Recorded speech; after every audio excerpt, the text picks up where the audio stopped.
Happy Diwali and welcome to 2070 somewhat. What a run-up this has been. Who could have asked for better? A 5-year wait for a new high and finally the Sensex and Nifty taking it out just a day before Diwali. But that's the backdrop and the big question, the trillion-dollar question. Is it a bend in the road or is it a rally which will once again flatter to deceive? I've got three gentlemen who I'll put on the spot straight away with that very, very difficult question.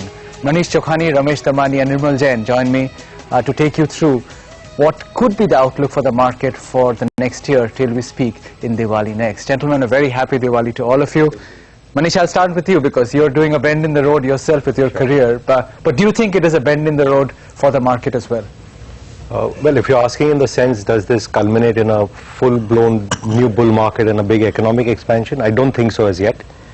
It is like the last time we spoke as well, a kind of schizophrenic environment where we keep making higher tops, higher bottoms in the world economy, because clearly they're trying to inflate their way out of trouble and just pour money down the system. And so you get bouts of 3 months where it's a risk on, and then you get 3 months where it's risk off. And until the underlying issues are solved in the world, it's hard to imagine an economic expansion globally. Similarly for India, with big elections next year, I think for big serious investment decisions to be made by corporate India, it's probably going to be deferred till probably next year. But having said that, in markets we vote for rate of change, and if you just go from awful to bad, it's a rate of change, and you get a big rally going. And in context, the Indian market in dollar terms is down Diwali to Diwali. We're barely up 10% Diwali to Diwali. So provided you're in the right place, right sector, right stock, there was great money to be made. And I guess that's how one should approach the market. Stay bottom-up, stock-specific. Approach it like the 1990s rather than the 2003 to 2007 sort of one-size-fits-all bull market. Ramesh, you two had different opinions last Diwali. You were far more bullish. Manish was quite skeptical. But you would have had your heart in the mouth at the middle of the year, the way things were panning out in 2013.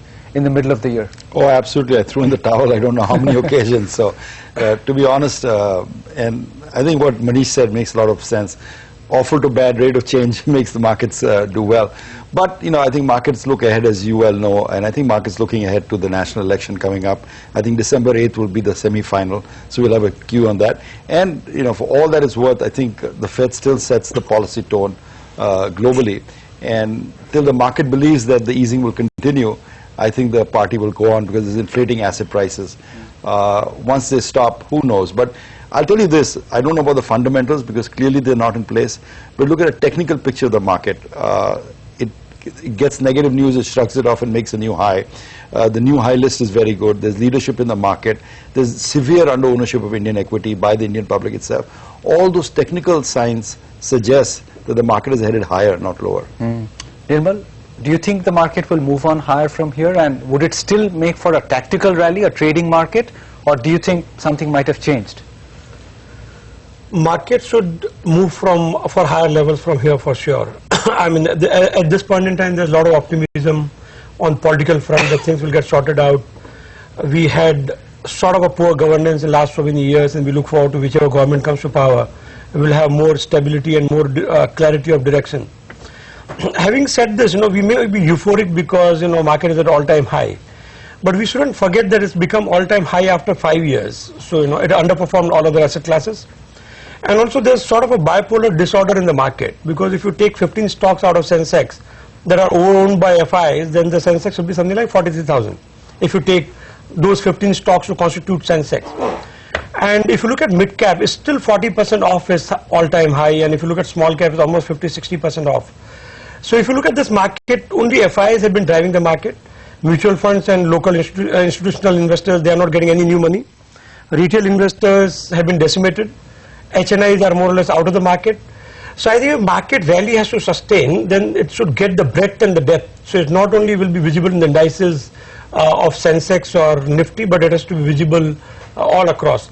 And I'm quite an optimist that after 5 bad years, for the stock market, I think this year we should see a revival which is far more broad-based.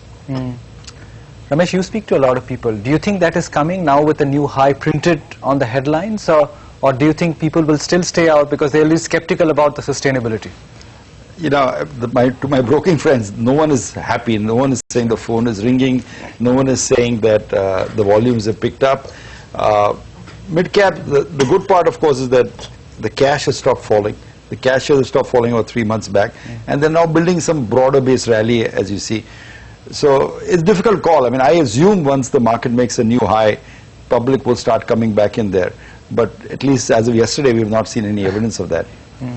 Manish, the trillion-dollar question is global liquidity.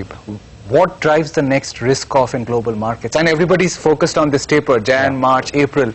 But I was reading a report from Chris Wood who says, maybe they're trapped, and that at some point that realization may dawn. What, to your mind, could be the next turning point? Therefore, I find this funny, and I use the word schizophrenic for thoughtful reasons. That's what the world has become, and that's reflecting in our market composition as well. When he says bipolar, when you use the word taper, you're saying I'm printing money at a certain rate, and I'm going to stop printing money at that certain rate. But you're still printing excess money. And why can you stop printing the money? Because you think the multiplier has now started coming into effect on that money, which means the liquidity cannot stop.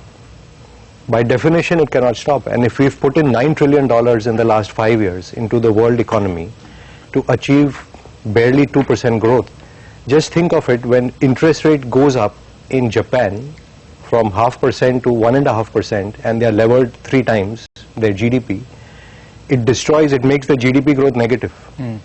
If the US interest rate, when it went up from 1.5 to 3 in the last cycle, they all panicked, because if you're levered 1:1, that takes 1.5% of your GDP growth away.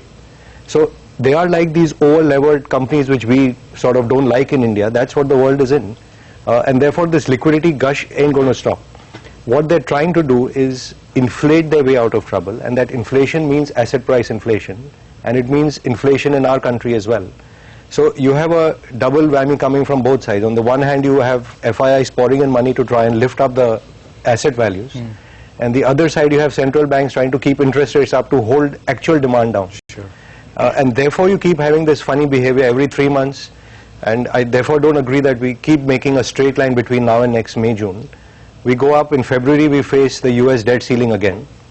In the last 40-50 years, they've raised the ceiling 80 times. So I assume they'll do it the 81st time as well. But the market will freak out for those 2 weeks. This liquidity gush ends very badly in the world. That's my question. Where asset prices will go down dramatically. Currencies, there'll be mayhem. But, can they keep the party going for a year, 2, 3 more? And like the phrase people use, that all these value investors are so determined to have the last laugh, they miss all the laughs along the way. So I think there are a number of laughs along the way. But the end is, I don't think anyone in the world, including these great central bankers, has a clue how it's going to end. At this point, we'll take a quick break. We are back with our special show, Samvat 2070, in a minute with Ramesh Damani, Manish Chokhani and Nirmal Jain. Don't go away.